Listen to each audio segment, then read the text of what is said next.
wanted to hold off on this video because I got love for Obama. If there's a possibility that he lied about his upbringing, then that's something we gotta talk about. The fact that his actual name is Barry Soetoro, adopted the name from his adoptive dad Lolo Soetoro. You can see Barack over there, who ran death squads for the Indonesian army, also had connections in the White House. George Herbert Walker Bush and George W. Bush. The question still remains, did connections that Lolo Soetoro have in the White House play a major role in Barack's presidency? Interview Judge Joe Brown talks about it. I'm not saying everything that he says is completely true, but it does make a little bit of sense, so hear him out. Is Trump a racist?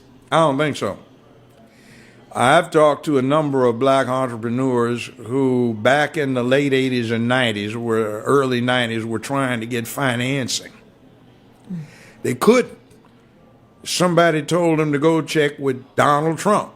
So they come back and tell me they got a loan from Donald Trump. He gave them a term loan. Show up with the interest and the principal, one check. But they had to go see him personally. They independently relate this tale that when they saw him, he said, "This what you supposed to pay me? This our agreement?" I said, "Yeah." And then tore the check up, shook their hands, and congratulations. Now run your business. And this was when? This was back in the 90s. See, most people don't even know this. He had a sister. He was, every time you saw him back in the 90s, fine paper bag, brown, beautiful black model. He likes fine women. He didn't have any problem with dating a black woman, walking her down red carpets. So, I mean, she says he's not a racist. He just doesn't like many people, black or white. And he appreciates people who do stuff within their lane. Well, not stay in their lane, but where they choose to be. If they do it well, he admires them. Black, white, brown, red, yellow. Most people don't know this. He was the finance man behind Jesse Jackson's 2 runs for president. Wow. So, you know, he talks, but I don't mind somebody talking. I think we've gotten too sensitive to that. That's part of the effeminization of the country. I remember in junior high and high school, "Hey, man, I won't say nothing, man, but last night when I saw your mama, man, you don't know I was over there because you was asleep, man." But blah, blah, blah, blah. We ran to dozens. That was our sport. Mm-hmm. So we were used to talking about each other. Now, "Man, he talking about my mama, man." What's wrong with you? Mm-hmm. Do you think Trump will get reelected? I think he's going to get reelected. This impeachment mess we've got right now, there's a thing called the U.S. Constitution, and the Constitution says the president is the chief diplomatic officer of the United States. It puts no limits on his discretion. It simply says that if he comes up with any treaties, they have to be ratified by the Senate. If a treaty is ratified by the Senate, it becomes part of the supreme law of the land.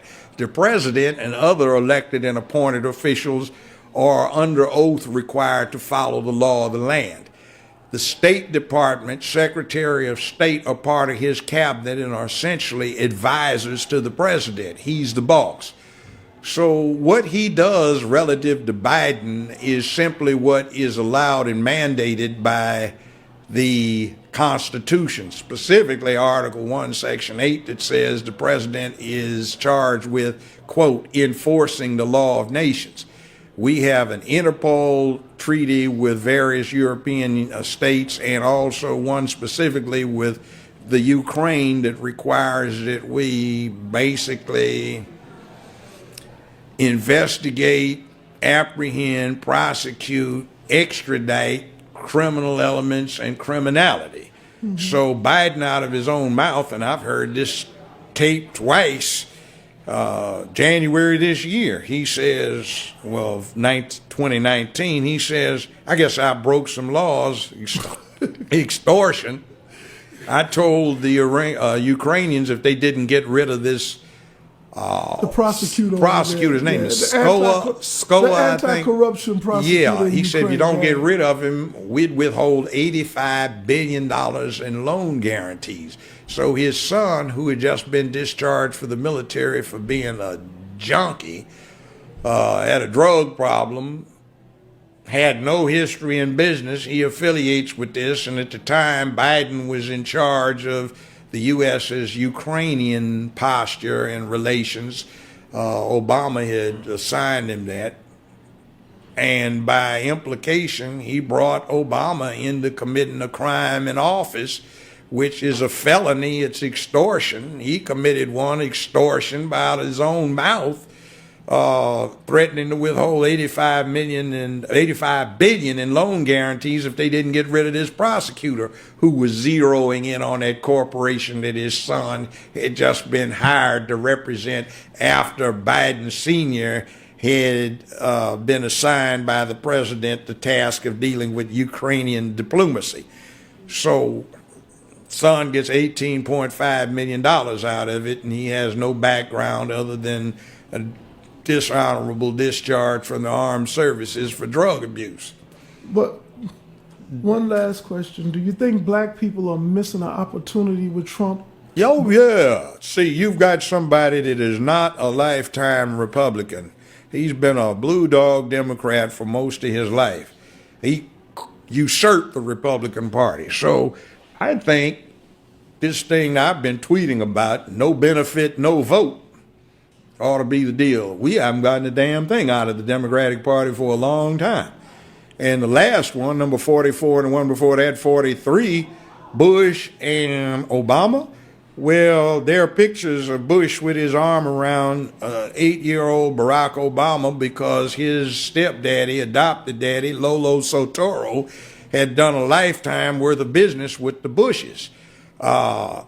Uncle George Herbert Walker, after whom George Herbert Walker Bush, Bush 1 president, was named, founded Halliburton in 1946 in Oklahoma. And Lolo Sotoro had been international executive vice president for Standard Oil. There was talk of him being a CIA asset. Well, in yeah, Indonesia. see, he ran the death squads for the Indonesian army. On his own call, anyone could be assassinated. So when George Herbert Walker Bush became head of the CIA under the Ford administration, he just got with his old buddy in the oil business, Lolo Sotoro, and pulled off the hits. See,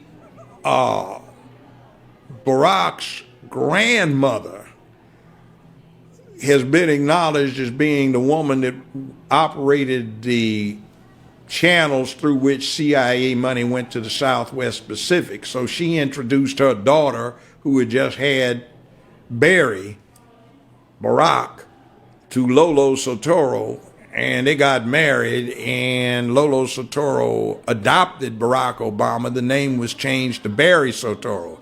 Now, when he went to high school in Hawaii, I know about that high school. I almost sent my oldest son to it. I could afford it, but I didn't think he deserved it. 20 years ago, the tuition was $95,000 a year, not including room and board. When Obama went there, I've talked to two of his classmates. They independently state that the tuition, not including room and board, was $45,000. Now, Business Insider reports his income for 2017 at over $200 million net. That's after taxes, deductions, write-offs. For this last year, 2018, they reported it as $570+ million. And that's after all deductions, tax, right? Trump doesn't make that net. I mean, even some of the richest people in America don't make that. Why? Because when his stepdaddy died, he was one of the 10, 15 richest men on earth. And he left everything in a trust fund operated out of Indonesia, so the American government can't touch it. That makes Barack Obama 1/3 beneficiary for the assets of one of the 10, 15 richest men on earth. See, so we got a game run on us. So, you know that little thing that Bush W does when he gets with Michelle, they giggle and he gives her candy. The inside thing is that's supposed to be the same kind of candy he used to give to her husband when he was 6, 7, 8 years old. Oh, wow.